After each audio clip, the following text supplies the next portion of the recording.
I, 27, female, am a recently divorced mother of two. My ex-husband Dylan, 27, male, and I were married for 5 years until we divorced last year. I have been through tons of stuff these past few months, dealing with the kids and the divorce, in addition to the situation with my ex mother in law. I was trying to deal with it as best I could until my ex mother in law came knocking at my door a few days ago, apologizing for everything. Let me get you all caught up. Dylan and I have known each other since we were kids. Our moms were best friends, and I mean best friends. They had grown up with each other, went to school together, and even got married and had kids around the same time. It was one of those rare friendships that came once in a lifetime. They were each other's ride or die, as we say these days. So it was obvious that Dylan and I also got super close. Our moms would take us on play dates with each other, and they'd take turns dropping us at school, picking us up from practice. While growing up, it was as if we had two mothers who loved and took care of us equally. Throughout our childhood, Dylan and I were always coupled together. It was as if people almost knew that we'd end up together. Not to mention, our moms joked about it all the time. They used to say that Dylan and I getting together would finally make them related in some way. I honestly hated when they would poke fun at us, mainly because I had a massive crush on Dylan and would get embarrassed every time they teased us, especially when it was clear that 8-year-old him had other priorities like basketball and cars and wasn't in the least bit interested in me. 8-year-old me would have never believed that our parents were right and that one day we would actually end up together. Little 8-year-old me would probably have also had a stroke if she found out how our relationship ultimately turned out. My ex-mother-in-law, let's call her Glenda, 63, female, was like my second mother.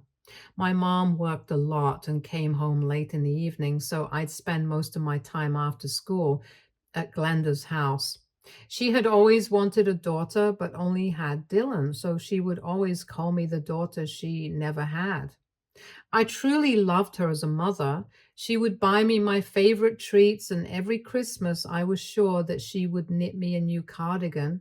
That's just how she was. Things were just great until my mom got diagnosed with cancer when I was 14. It came as a shock to all of us, and I remember that I felt like my world was crumbling around me when I first heard the news. It wasn't looking good. The cancer was diagnosed at a late stage, and there wasn't much anyone could do except hope and pray that the chemotherapy would work. For the next 2 years, my mom weakened in front of my eyes. I was so used to her being so energetic and full of life that it hurt me to see her just wasting away. She went for all her chemo sessions and began losing all her hair. She lost tons of weight, became very frail. During this time, I was a mess. I was so worried about my mom, and Glenda was the only one I could speak to because I knew that she was one of the few people who understood how I felt. My dad barely had any time to be sad. He was working overtime to pay for all the medical bills, and the last thing I wanted to do was put more pressure on him. Glenda took care of everything. She became my mother's caretaker and made sure that I didn't have to worry about anything and focus on school. She made all the food, made sure my mom took her meds, and made sure that I was doing as well as I could considering the situation. After battling cancer like a warrior for 2 years, my mother peacefully passed away, surrounded by all her loved ones when I was 16. It was one of the worst days of my life. I remember feeling as if I would never be happy again because I had lost my best friend. My dad, Glenda, and I grieved together. Glenda helped me through it. I remember that for a few weeks after my mom passed, I stopped eating, showering, going to school. Glenda sat me down and told me that my mother would never want to see me like this and that she would curse her from heaven if she did nothing to cheer me up. It was the first time I smiled in months. Over the next couple of years, I started hanging out at Glenda's every day. She always knew how to make me feel better, and she was one of the few people that I trusted and loved. I got even closer to Dylan. He was in his bad boy phase and was hanging around with the wrong sort of people, but somehow this made him even more attractive to me. I blame the teenage hormones. He also began taking an interest in me, and I was very flattered. We started hanging out, and it became clear that we had started developing feelings for each other. But even back then, it was as if I loved him more than he loved me. We'd be together all the time in private, but in public, he'd act pretty indifferent to me. I didn't mind too much because he kept telling me how much he loved me and how he was planning on marrying me when we got older. Pro tip, ladies, this type of behavior is a massive red flag. A man who truly loves you will never be embarrassed to show you off publicly. I learned this the hard way. I did feel bad sometimes when Dylan would ignore me. I felt as if I was not worthy enough for him to fully accept me. I based my entire self worth on whether he liked me or not. Again, this is a very harmful mindset to have. Never base your self worth on anyone's opinion except your own. We started dating secretly for 2 whole years, and there were many times when I just wanted to let everyone know that we were together.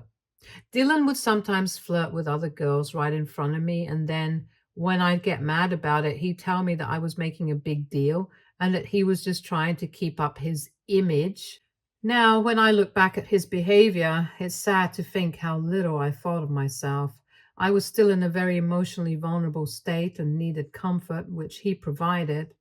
I disregarded all his red flags and let him walk all over me just because I didn't want to let him go for the times he did make me feel good. I was so naive. I should have just known better. When we were 19, I had finally had enough of being sidelined and practically pleaded with him to come out publicly with our relationship. After ages, he finally agreed. Glenda was the happiest when she found out, and she embraced me and said that she always knew that we'd end up together because it was fate. Glenda knew that her son wasn't exactly the best and was hanging with the wrong sort of people, and somewhere deep down she felt as if being in a relationship with him would help him change. Honestly, I felt the same way. I truly believed that I could positively change Dylan and make him a better person. Dylan kept drinking. He dropped out of high school and could never hang on to a job for more than a few months. He spent most of his time hanging out with his gang friends. Since I had known him for ages, I believed that he still could turn his life around, and I felt that being in a serious relationship with me would help him get his act together. Needless to say, I was very wrong. No matter how much I tried to help Dylan, he reverted back to his old ways. I would constantly get him job interviews, which he wouldn't attend. I enrolled him for courses so that he could gain more skills, but he never showed up. I sent him to therapy to help him get sober, but nothing worked.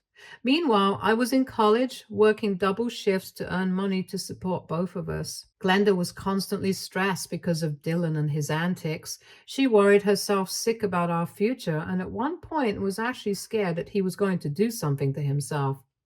Another year passed and Dylan went from bad to worse. I was beginning to think of ending things when our entire lives changed. Glenda suffered from a heart attack. I got a call in the middle of the night and we rushed to the hospital. By God's grace, she was stable and had to be admitted for a few days. They ran a few more tests and found out that she was suffering from coronary heart disease and had very high blood pressure. In addition, she also suffered from arrhythmias, heart rhythm disorder, which, if left uncontrolled, could be fatal. The doctor said that she was lucky to even be alive. I thanked the Lord that she was okay, but I was still shocked that she was so unwell this whole time. The doctor put her on a strict diet. She had to do a certain amount of physical exercise daily, as well as take a ton of medications. The main thing the doctor told us was that her heart was extremely fragile and she shouldn't be under any kind of stress because that could trigger another arrhythmia. And this time she wouldn't be as lucky. I was just grateful that she was alive. I was also the one who had to pay for all the hospital expenses because Dylan had nothing. I didn't mind because I would do anything for her. After we brought her back home, I noticed a drastic change in Dylan. I think this whole thing was a reality check for him. I could tell that he was completely shaken by the thought of losing his mom and that he became a completely different person. He started helping his mom every day, got an actual job, and started paying his share of the rent and bills. His attitude to me changed as well. For the first time, he was actually appreciating me, taking me out on dates and showering me with love. This has been a harrowing experience for all of us, but the fact that Dylan had changed for the better was the best thing that came out of it. In the months that followed, Dylan and I took good care of Glenda. We made sure that she followed her routine and took her for checkups to make sure everything was fine. I was so happy to see how involved Dylan was. I was even more attracted to him now. When we were 21, Dylan proposed. I said yes. And a year later, we were married. Glenda was thrilled.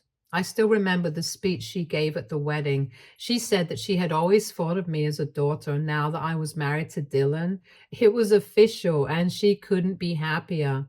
She said the only thing she wished for was for my mom to see this because she would have been happier than ever. I graduated that same year and managed to secure a pretty well-paying job at a firm. It was quite a distance from the apartment that I shared with Dylan, which was closer to Glenda. However, the commute was getting too tedious for me, and even though I didn't want to go too far from her, we decided that it was best if we got an apartment closer to my work. Glenda was all for it, so we moved the following year. I was still uneasy being far away from Glenda, so I decided to keep a caretaker with her at all times. It was expensive, but it gave me peace of mind. Our first year of marriage was bliss. I loved this new, improved version of Dylan. He helped out with all the bills, even though he was earning significantly less than me. He did chores and was a great help. The fact that he was more romantic than ever was the cherry on top. Within a year, we were pregnant, and this was a little unexpected because it was still too early in our marriage, but I felt secure enough to bring a baby into this world. Glenda was thrilled about becoming a grandma. I gave birth to my first daughter, Mary, and we started settling into parenthood. Now, being a parent is no easy task. It's a lifelong commitment, and the start is definitely rough. I immediately bonded with my daughter, and I didn't mind the sleepless nights and the stinky diapers. I enjoyed every aspect of it. Dylan, on the other hand, did not adapt that well. After the birth of our daughter, he barely helped take care of her. I was the one who did everything, and when I confronted him about this, he said that he was scared of holding her and that this was not what he signed up for. He said he had no idea that babies were this much work. I was startled. He was being so immature, and I was already dealing with so much as it is. His uninvolvement when it came to looking after Mary led to huge fights. At one point, I decided there was no point in arguing and took care of her all by myself. To make matters worse, Dylan got fired from his job. Instead of finding a new one, he went back to his old ways and started hanging out at home. This time around, he stopped doing the chores and completely ignored Mary. I had to go back to work early from my maternity leave because we needed the money desperately. Dylan didn't want to look after Mary, so I had to hire a babysitter despite him being at home. This was an added expense that we could not afford, but there was no other option. I contemplated asking Glenda to help take care of the baby, but she was already weak. I didn't want to put her under any more stress. Dylan started drinking again. He'd come back home absolutely sloshed and incoherent. Once again, I tried sending him to AA meetings, therapy, everything, but nothing seemed to work. He wasn't getting a job, and my patience was running thin. The biggest blow came when I found out I was pregnant again. We didn't plan this, and there was no way we could afford another baby. I was the only one who was working, and we were barely scraping by. Mind you, I was paying for the babysitter, Glenda's caretaker, and Dylan's therapy, in addition to the bills and rent. I was burning myself out while Dylan made absolutely no effort to change. There were huge cracks in our marriage now, and I was regretting marrying him. There were many times when I contemplated telling Glenda everything. She had always given me the best advice. I knew the doctor said that she shouldn't be under stress, and these matters would stress her beyond anything, so I kept my mouth shut. Whenever she called, I acted as if everything was fine.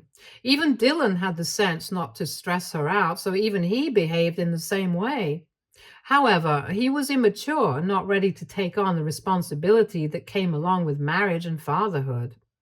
With another baby on the way, Dylan had worsened. He said that this was all a huge mistake and told me to get rid of the baby. I was appalled even to hear him suggest that. Yes, it was going to be difficult raising two kids, but things would be way easier if he took some initiative and got a job. We kept arguing all the time. He'd not come back home on most days, and the whole atmosphere at home was terrible, and it was beginning to affect Mary. I reached my breaking point when I caught him having an affair with our babysitter. I was not surprised, neither was I hurt. I didn't love him anymore, and neither did he love me. I knew the only reason he was even with me was because I put a roof over his head and paid all his bills. He needed me. I didn't need him. In fact, my life would be easier without him mooching off of me. He didn't seem in the least bit guilty that he was cheating on me. Honestly, he was a pathetic excuse of a man, and I wished that I had left him ages ago.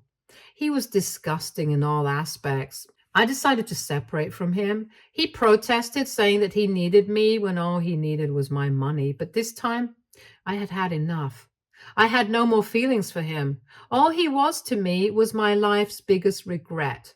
After a while, he gave up the act and told me that the only reason he married me was because I was a safe option that his mother approved of. He married me so that his mom would get off his back once and for all. I suppose he was trying to hurt me, but honestly, I didn't care. I was so fed up with him that I was relieved when he left with the babysitter. After giving birth to my younger daughter, we began the divorce proceedings. Dylan didn't want custody of the two kids, which was good because he wasn't capable of looking after them either way. He got a rude surprise when he came to know that he would still have to pay child support for both of them. Honestly, I could manage just fine without him, but I would be a fool to say no to extra money. The divorce was finalized and we began living separately. In other news, Glenda had no idea her condition was getting worse despite all the precautions we took, and she had just recently had an angioplasty and was recovering. Dylan and I decided to not tell her about the divorce until we were sure she could handle it. Away from Dylan, my life was much easier. I was able to get a babysitter for both kids, and after my maternity leave, I went straight to work to earn more cash. I began to realize that Dylan was just added weight that was just dragging me down. Without him, I was able to save not only my money, but my mental sanity as well. My kids and I were thriving. Meanwhile, I heard that Dylan still didn't have a job and was on the verge of breaking up with his girlfriend. He barely was able to keep up with the child support payments, but he wasn't my problem anymore. I somehow managed to convince Glenda that everything was fine because she still wasn't doing that good, and she bought it. A few months later, I got a call from the bank saying that there had been an increase in the frequency of withdrawals from Glenda's account. I usually added a certain amount of money to her account every month, and she barely made any withdrawals, let alone multiple times a week for months. She had her entire life savings in there, and I knew that she would have told me if there was an unexpected expense.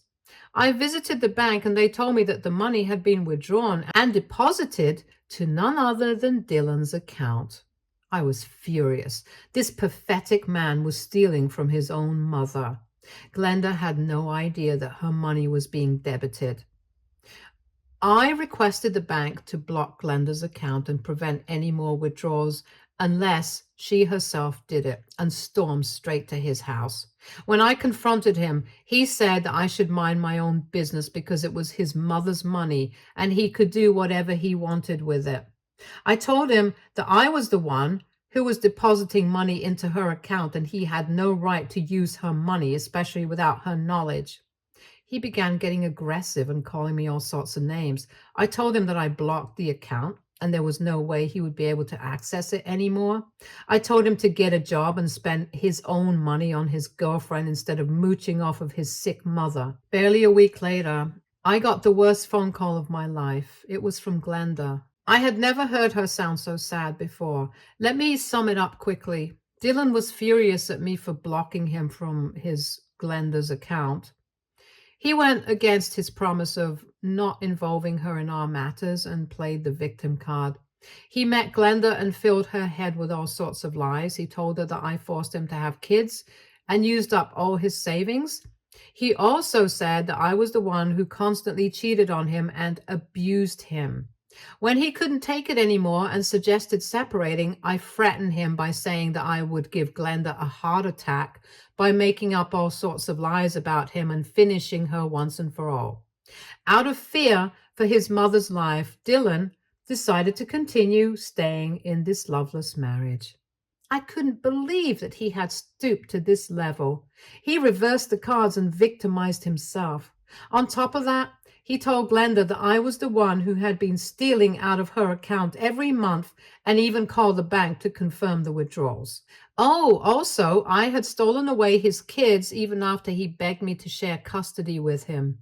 Yeah, he is the ultimate scumbag.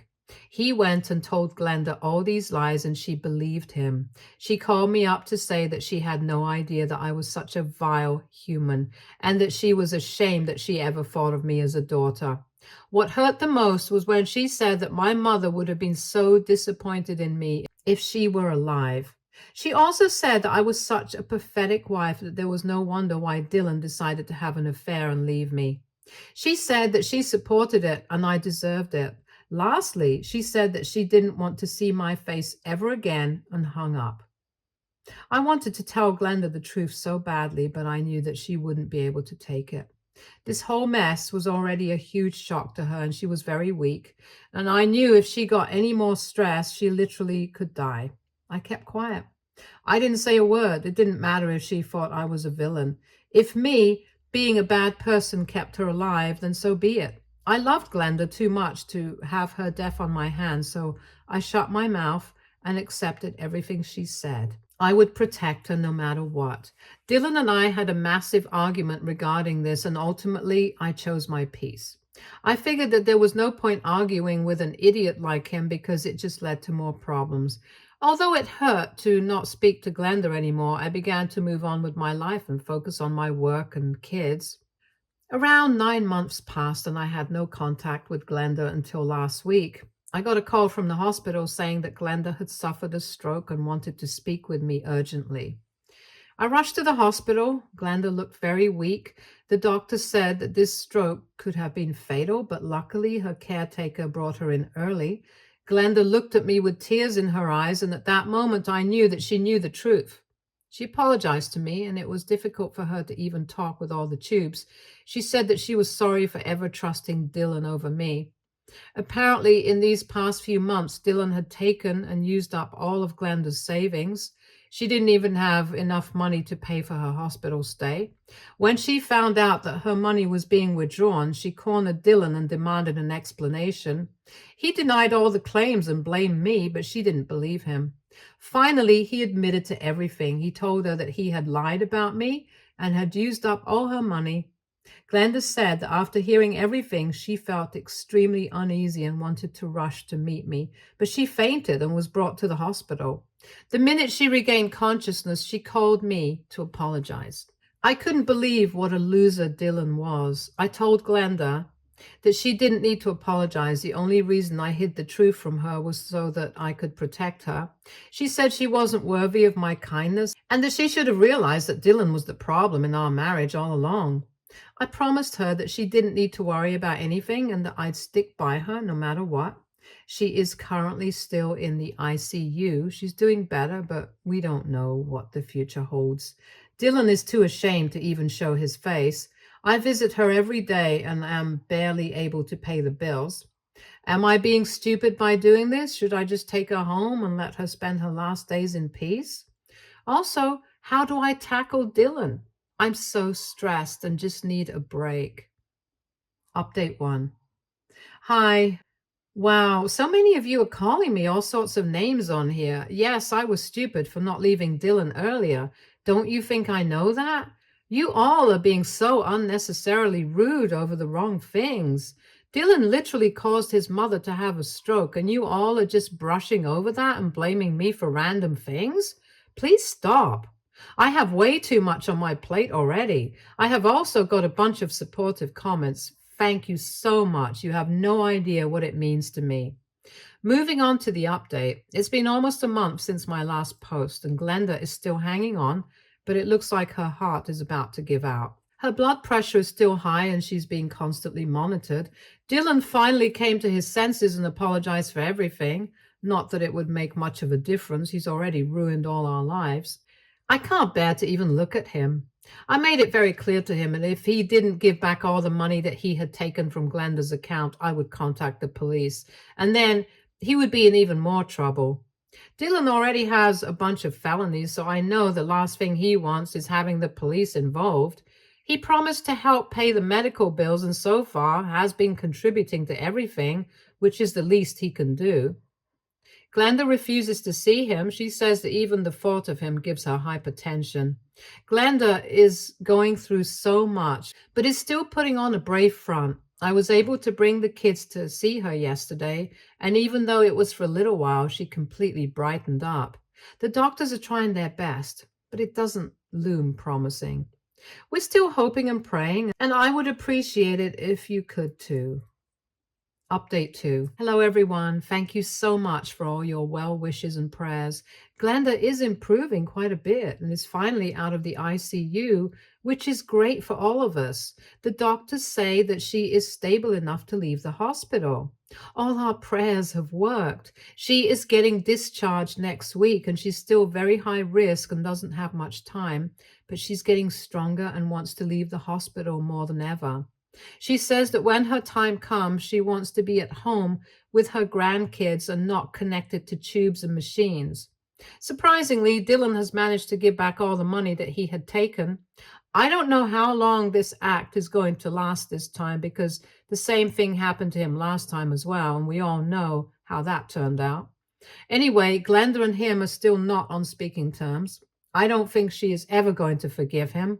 I finally feel like Dylan feels guilty for what he has done, but honestly, I am done giving him the benefit of the doubt. He's just facing the consequences of his own actions. Anyway, I'll keep you all updated. Update 3. Hey guys, sorry it's been ages since my last update. I've been seeing so many comments asking how Glenda is doing and wondering if everything's okay since I haven't been active on here. Glenda is fine. No, she isn't dead. I saw so many comments saying that she passed away, but no, she's still very much alive. I've also seen many comments asking me to start a GoFundMe for donations for her treatment. While I do support the sentiment, I will not be taking any donations for Glenda. Thankfully, I have enough to manage all her bills.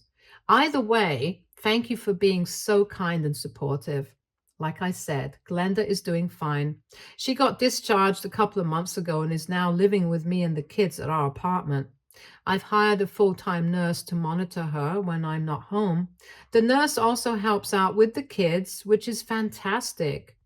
Glenda has been improving day by day. I don't know what it is. Maybe it's the fact that she's with her grandkids. Whatever it is, I'm so happy that she's okay.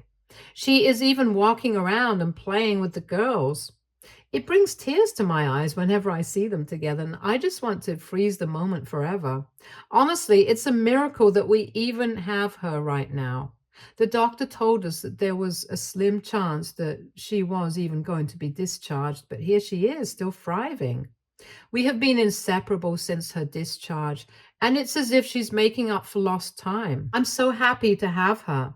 Last week, she told me that she should have known that I was protecting her this whole time because that would have been exactly what my mom would have done too. I nearly bawled. As for Dylan, he visits occasionally, but none of us care. He's trying to get to know the girls, but the minute he starts acting funky, he's not going to be in touch with them again. I can't let them go through the trauma that I have been through. Dylan and I are not on good terms, but if he's planning on stepping up to be a good dad, I'm no one to stop him. As of now, everything seems to be fine and we're taking each day in stride. I would appreciate it if you continue to keep Glenda in your prayers. Stay tuned for more stories from Argo Relationships.